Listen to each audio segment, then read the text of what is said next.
This is the third and final leg of today's tour of Southeast Texas. After visiting De Zeta, then going to San Jacinto, we are now leaving San Jacinto to go make a gas stop at the Buc-ee's in Baytown before proceeding back to Port Arthur. This straightaway just before Independence Parkway is called Vista Road.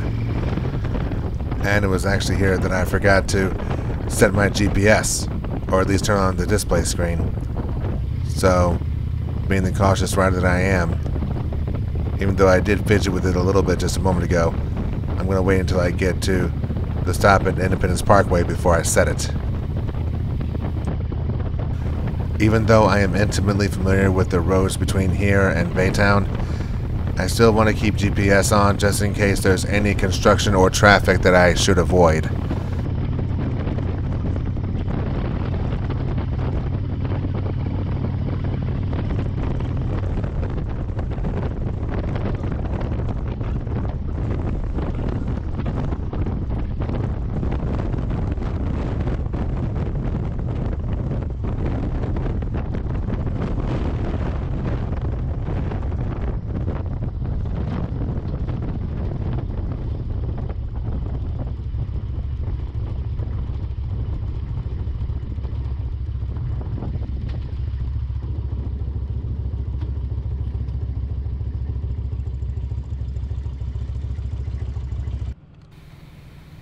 Count my lucky stars, there was no traffic behind me as it took me about 30 seconds to set up the GPS.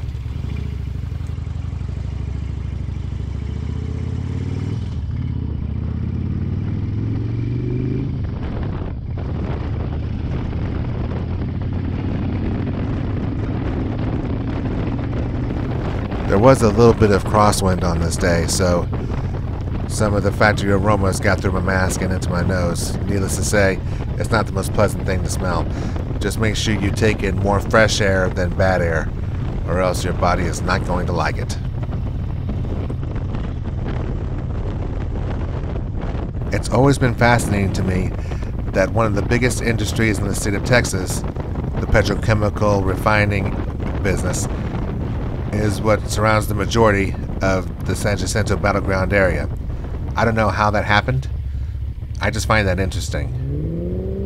I think I can see why. With the surrounding water and the open air, it's ideal for refineries and other petrochemical endeavors. What are your thoughts on that?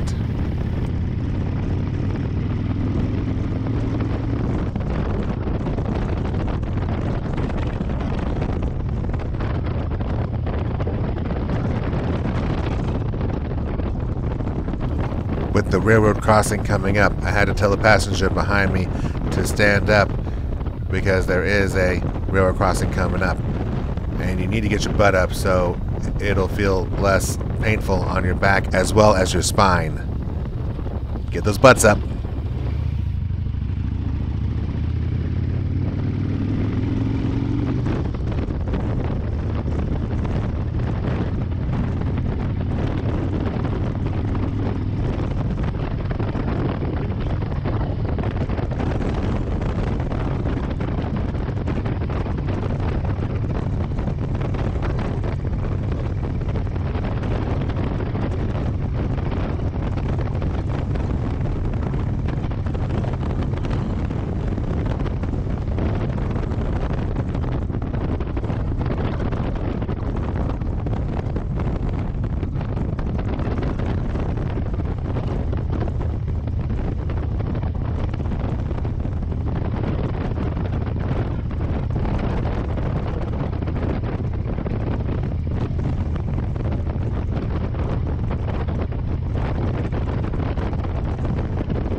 There is an 18-wheeler in front of me on this interchange to State Highway 225, better known as Independence Highway.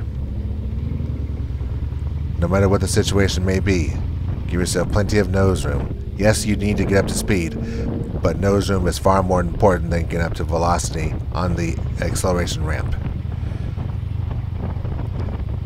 But always look ahead and make sure, if you have a high advantage like I do at this point, look behind you to make sure that there is a few gaps for you to cut into and not obstruct the traffic flow.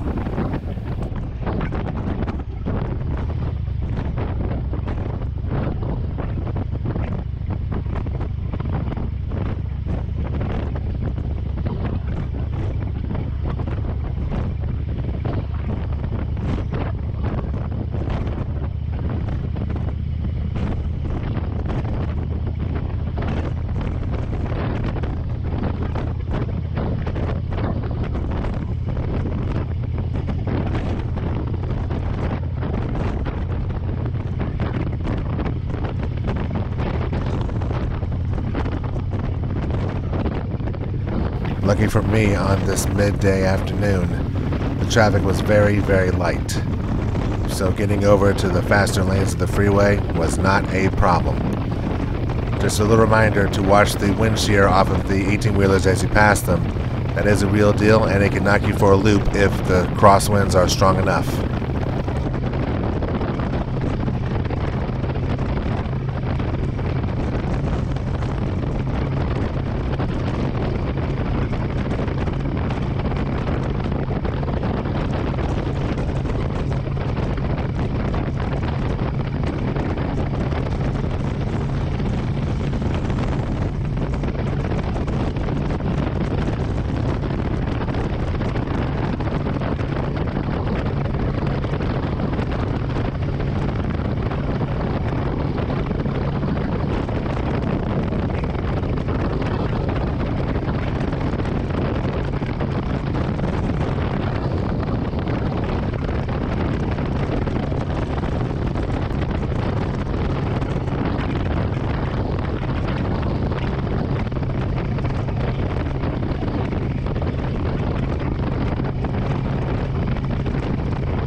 Reminder with any on-ramp, make sure you take it easy, and there are warning signs on their curves. Better take heed of them. As we go from 225 to State Highway 146, which takes us over the Fred Hartman Suspension Bridge.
shortly after the Hartman Suspension Bridge, 146 veers off to the south, while the spur 330 goes north towards Interstate 10.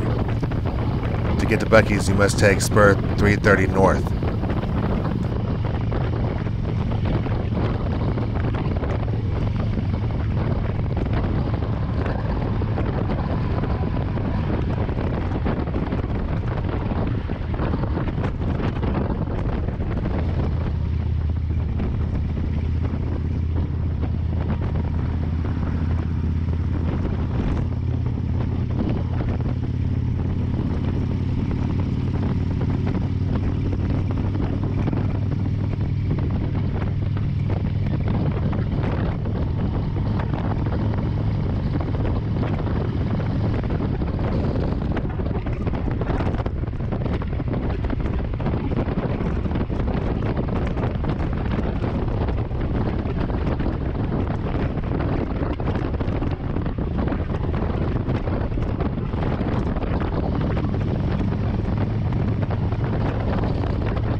Before we get to the Buc-ee's in Baytown, we should probably brush up on the history of the chain and how it came to be. The following information is from southernliving.com. No road trip through Texas is complete without beaver nuggets and Dr. Pepper ices, which you can only find at Buc-ee's. The sprawling chain of gas stations, convenience stores, and mega marts that boast the best collages, tasty barbecue, and cleanest restrooms in the country is a fixture in the South. Here's a story of how the gas station empire started by Arch Applin III began. Applin's grandparents, Arch and May Applin, owned and ran a general mercantile and gas station they dubbed the biggest little store in Catahoula Parish in Harrisonburg in central Louisiana. While their son Arch Jr. went into construction in Texas, their grandson Arch III had inherited the family entrepreneurial streak and convenience store bug. After spending summers pumping gas and working at his grandparents' shop, when he spied an empty lot in Lake Jackson, Texas, and knew just what he wanted to do with it. In 1982, he opened a 3,000 square foot store at 899 Oyster Creek Drive on the border of Clute and Lake Jackson. Inspired by his longtime nickname Beaver and his beloved lab Buck, he named the store Buc-ee's. with a cartoon beaver as its mascot. That store is still a landmark to Applin's mission because from the moment the stores opened its doors, Applin already had big plans for the store's future, telling the local paper that a chain of Buc-ee's might be next. Soon enough, Buc-ee's was growing, although it took a while and a new partner, Don Wasik, to help him do it. According to customer reviews, Applin and Wasik knew what customers wanted: cheap ice and clean restrooms, and that's what they focused on as they spread across Texas. The second Buc-ee's opened in 1985, with the same clean bathrooms and cheap ice, but a bigger footprint, 6,000 square feet, and the first on-site kitchen offering sandwiches, breakfast tacos, and donuts. After, Buc-ee's took off, opening 20 stores across Brazoria County during its first 2 decades. As they grew, they added new, innovative features. As Texas Monthly reports, in 1989, they started selling clothing and fishing gear at their Buc-ee's Beach store in Freeport, and began hosting live music in 1991 at their Lake Jackson Ice House, Uncle Buck's. Buc-ee's also is adamantly not a truck stop. The stores post no truck signs at their entrances to alert drivers of semi and 18-wheeler trucks that they cannot park their rigs at Buc-ee's. The parking lots are designated for the frequent comings and goings of travelers. It was in 2003 that Buc-ee's became the Buc-ee's that we know and love, though. That was when they opened their Luling, Texas outpost just off the interstate. It offered barbecue sandwiches, Buc-ee's branded t-shirts, and beaver nuggets, and it was massive and still growing. In 2006, it spread to 17,000 square feet, and in 2009, it nearly doubled its size again, going from a convenience store to a roadside attraction. Now Buc-ee's has 46 stores total, and the self-proclaimed, quote, Disney of conveniences stores, end quote, crossed state lines for the first time in 2019 with its store in Baldwin County, Alabama, a giant 53,000 square foot store off Interstate 10. In addition to Alabama, Buc-ee's has established stores throughout the South with plans to also open stores outside of the region. While Buc-ee's boasts about having the cleanest restrooms in America, it is on the website and it has been confirmed. They have plenty of other ways to lure drivers off the road. Freshly roasted nuts fill the stores with their alluring aroma, icy flavors like Dr. Pepper and Big Red that no one else seems to be able to get, and a jaw-droppingly large fountain soda bar. The store also sells fresh fudge, home decor, and all the Aggie gear you need to support Texas A&M. Then there are the beaver nuggets, addicting bites of caramel and sugar-coated corn puffs. They sell 13 varieties of fresh jerky and even more versions of kolaches. I take this by way of Czechoslovakia baked treat. They sell a trademark surfboard named the Buc-ee board and have a barbecue counter called the Texas Roundup that offers brisket, sliced sausage, turkey, and fresh-to-order sandwiches. Buc-ee's loves its employees and it pays them well, and it values its customers, offering them everything a traveler could need or want for a fair price. In return, people love Buc-ee's. As Texas Monthly notes, when they opened the 68,000 square foot outpost in New Braunfels, Texas in 2012, 10,000 people came to shop on the first day. It is the largest convenience store in the world, until Buc-ee's tops itself, as they undoubtedly will. And as you can see here in Baytown, the Buc-ee's off Interstate 10 is unquestionably busy, with a lovely car wash that I have also experienced over at the Katie's location on the other side of Houston. For the record, my favorite item for a quick lunch is their club melt. Spiced ham with cheese and a special spice sauce, great for the go. And yes, their bathrooms are perfectly cleaned, as they always are. Another favorable business move is that if you purchase a premium car wash, you will get a considerable discount on your gas whenever you pump your gas. Maybe in the future, Buc-ee's will find a way for bikers to pop in and get a quick wash as well. But we'll see. I'd like to see that happen.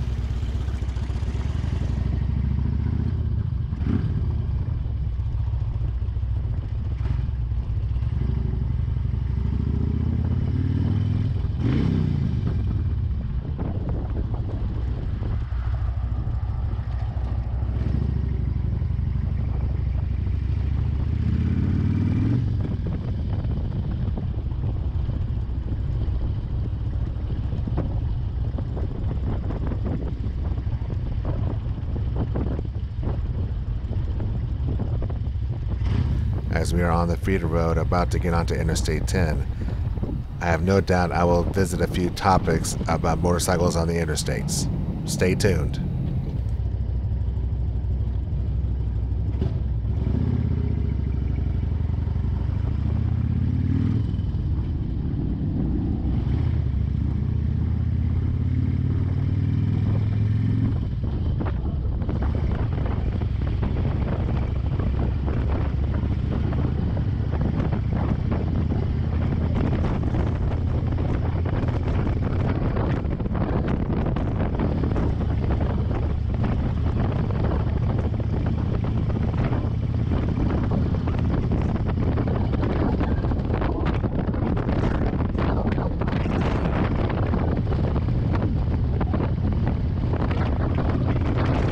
As well maintained as most interstate highways are, there's still going to be little sections of road that might still have rivets or potholes.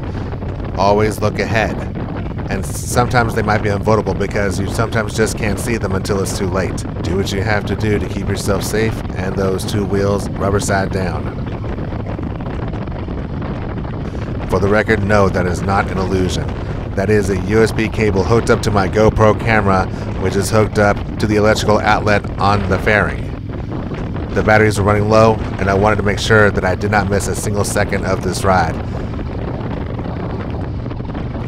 Normally, I don't connect electrical cables like this under any circumstances because it might be a distraction or it might lead to something worse. I don't know, because I haven't had any trouble with it in the past. But I did not want to miss this ride.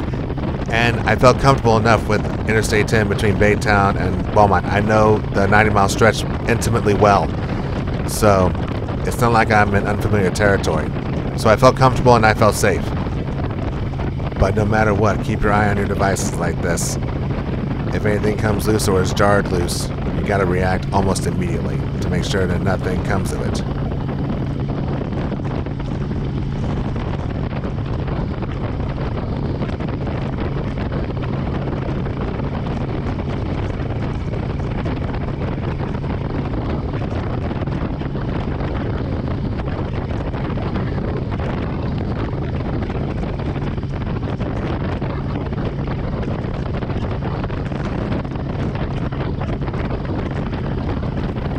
The plus side of traveling on Interstate 10 between Baytown and Beaumont is that everybody is going 75 miles per hour or faster, which honestly I have no problem with. I never condone breaking the law, but if everyone feels safe like that, and with the light traffic that we have today, again, I feel safe and comfortable.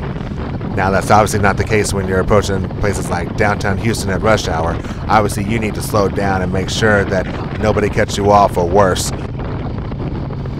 And again, if you just don't feel comfortable going at the speed of everybody else, there is the rightmost lane.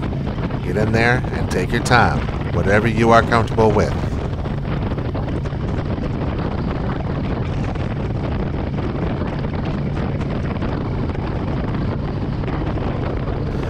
But let me give a reminder to all my fellow bikers who have an old school, oil-cooled and air-cooled engine like mine. The faster you go, the hotter the engine is going to get. And it's going to get hotter and hotter if you push it too much, and if the air temperature outside has a very high heat index. Use caution. If you know that it's getting warm, if you can feel it getting warm in your legs, odds are it's getting very, very hot for it to withstand, and it will cut off whenever it gets too hot. Sadly, I've had too many experiences like that already. So please, exercise caution. Fortunately for me on this day, the high temperature was 86 degrees with a heat index of about 90, which in Southeast Texas is pretty mild. It's a mild summer temperature, but that is obviously a pretty warm autumn temperature, which it was on this day. This is the autumn season during a warm, dry spell.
Just a reminder that the leftmost lane on any highway system is the passing lane. And as you can see, I am passing vehicles in the leftmost lane most effectively.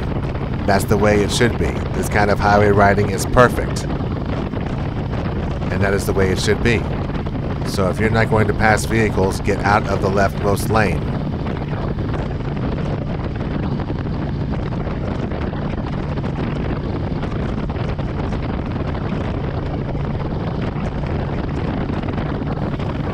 Did you know that in motorcycle training, you are supposed to use either the left side of the lane or the right side of the lane? You know, cut one lane of highway into two halves, left and right. That's for several reasons. One, when you're riding in a group, you always go left, right, left, right, left, right in a group. I use that concept to my advantage, especially when I'm on the highway. Generally, I stick on the left side of the lane so that if there's a barrier like there is right here, I know exactly how much room there is between me and the absolute barrier of the highway, which to me is the safest way to stay on the road and for my peripheral vision too. That's just my style of riding. It may not be your style of riding, but that's the way that I roll. But think about this. If you are in the leftmost lane on the highway and you're on the left side of the leftmost lane on the highway, then you are also furthest away from the traffic on the lanes to your right. And if you're passing by a big rig, that is the safest place to be to avoid the wind shear and also the shock of the crosswinds. Think about that.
Unfortunately, there are still one or two people like that truck there who, even though I'm in the center lane, he passes by me in the slow lane because apparently they think that 80 miles per hour is just not fast enough. Are there different degrees of aggressive driving, like mild, moderate, extreme? The more extreme you are in your aggressive driving, the more dangerous you become. Please keep that in mind.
of an interesting story about these first-class coaches that we are passing now.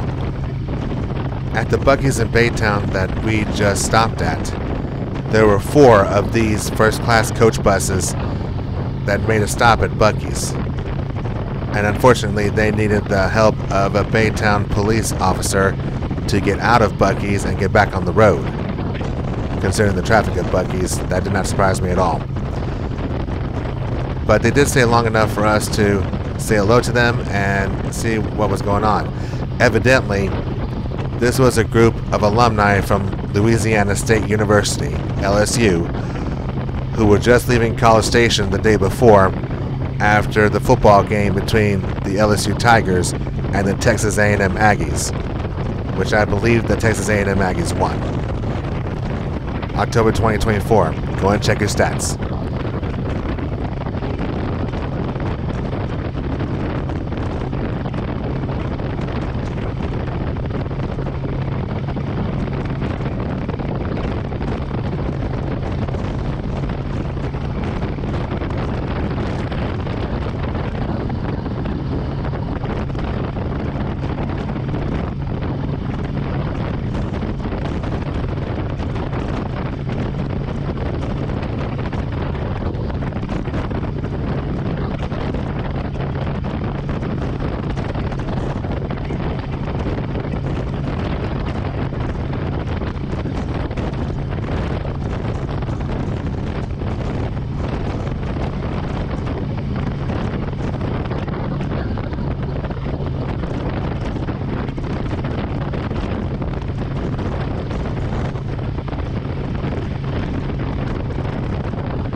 Now, this is a situation that really hacks me off.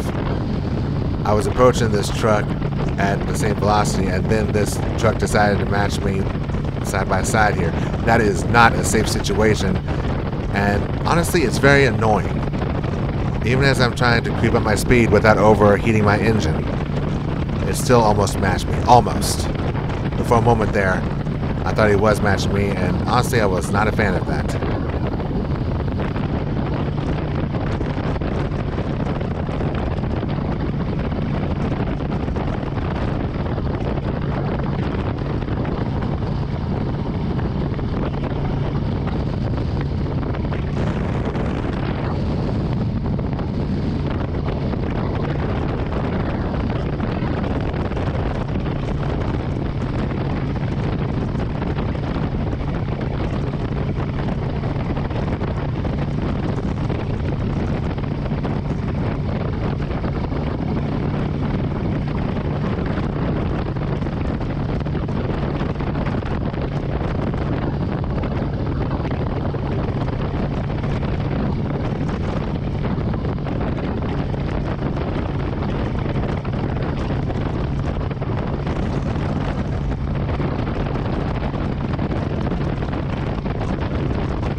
stretch of Interstate 10 between Anahuac and Winnie is among my favorite stretches of Interstate 10. It is beautiful countryside, and it is just absolutely gorgeous.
As I have said in many of my recent videos, Highway 73 is getting quite a makeover.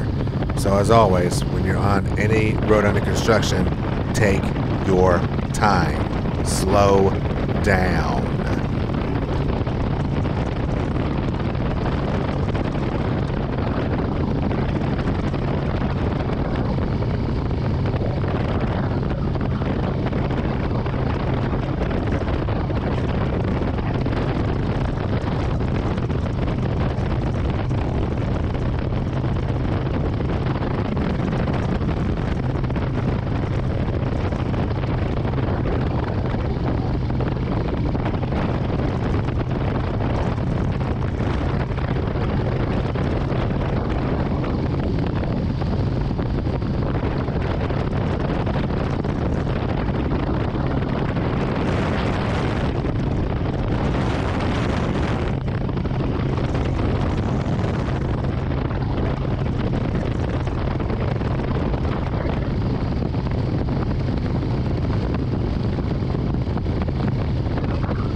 At this point of the day, my passenger and I have been riding around for almost 5 hours, and our legs were feeling it. We knew we had to do one more leg stretch before we finished up the last 25 miles of our riding this day.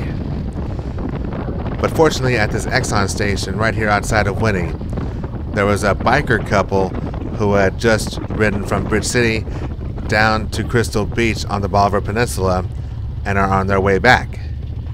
It was cool to catch up with them even for a short time. I truly hope they and all the bikers on the road have had a safe journey and loved the journey as well. Whew. Too perfect to be inside, right? Too perfect to be inside, right? That was only a fraction of our conversation as we were stretching out and they were topping off their tanks. Godspeed to both of them. Keep the rubber side down, y'all.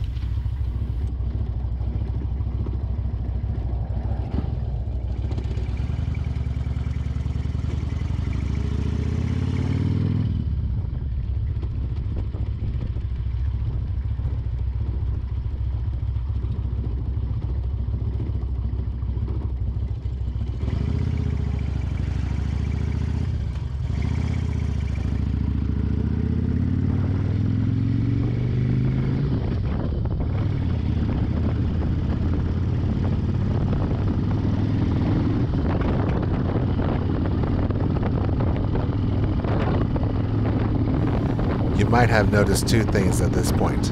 One, I have removed the USB cable from the camera since I had more than enough juice to make it the rest of the way home on the GoPro.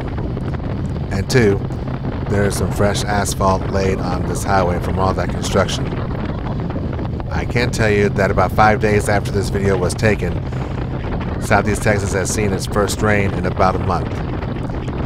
And as rain comes, it loosens up all the oil and tar and everything else that has implanted itself into the top of this asphalt. Anytime you are driving when it starts to rain, be cautious. It can get slick and you can hydroplane easily. And also, if you're riding a bike when that happens, you have to be extra careful. Slow down your velocity and turn with extreme caution. Any little move and it could be a slick and very unpleasant experience.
As I said, this was a lazy Sunday afternoon, and therefore the traffic was predictably light and unobstructed.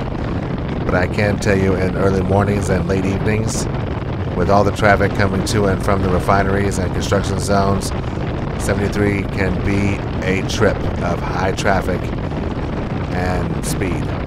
So as always, take every single inch of pavement with caution. Always look ahead and plan your day accordingly. And another good rule of thumb, don't try to ride at extreme hours, whether it's extreme early hours or extreme late hours. Try to limit your rides to when you are normally awake. That's when you are most alert.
Port Arthur, DayZeta, San Jacinto, Baytown, back to Port Arthur.